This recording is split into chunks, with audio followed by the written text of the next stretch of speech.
La liberté de choisir permet de projeter sa vie et de cultiver le meilleur de soi-même.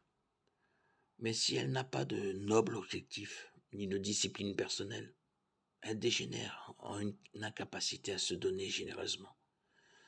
De fait, dans beaucoup de pays où le nombre de mariages diminue, le nombre de personnes qui décident de vivre seules ou qui ont une vie commune sans cohabiter augmente.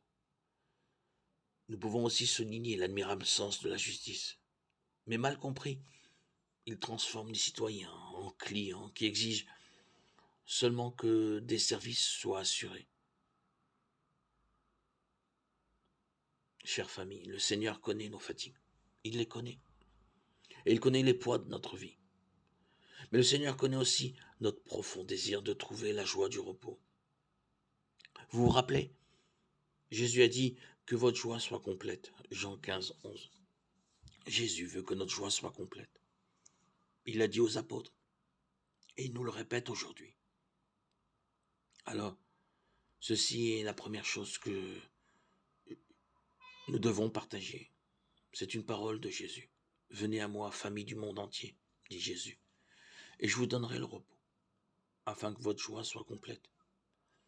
Et cette parole de Jésus, portez-la chez vous, portez-la dans votre cœur, partagez-la en famille. Il nous invite à venir à lui pour donner à tous la joie. C'est dans la famille que se développe principalement la capacité de s'embrasser, de se soutenir, de s'accompagner, de déchiffrer les regards et les silences, de rire et de pleurer ensemble, entre des personnes qui ne se sont pas choisies et qui, pourtant, sont si importantes l'une pour l'autre. Ça nous fait comprendre ce qu'est vraiment la communication, comme découverte et construction de proximité. Réduire les distances, se rencontrer et s'accueillir mutuellement est un motif de gratitude et de joie. De la salutation de Marie et du tressaillement du bébé jaillit la bénédiction d'Élisabeth, suivie par le beau cantique du Magnificat, dans lequel Marie fait l'éloge du dessein d'amour de Dieu sur elle et sur son peuple.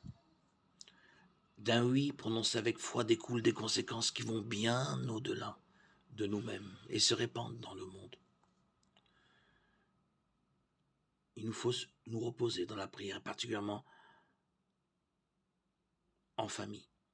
C'est en famille que nous pouvons apprendre d'abord comment prier. Quand la famille prie ensemble, elle reste ensemble. C'est important. Là, en famille, nous arrivons à connaître Dieu, à grandir comme humains et femmes de foi, à nous voir comme membres de la plus grande famille de Dieu.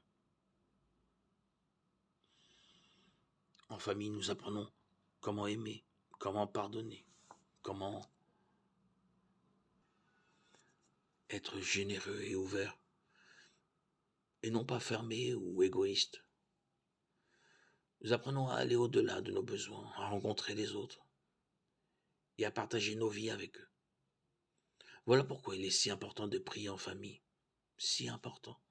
Voilà pourquoi les familles sont si importantes dans le plan de Dieu.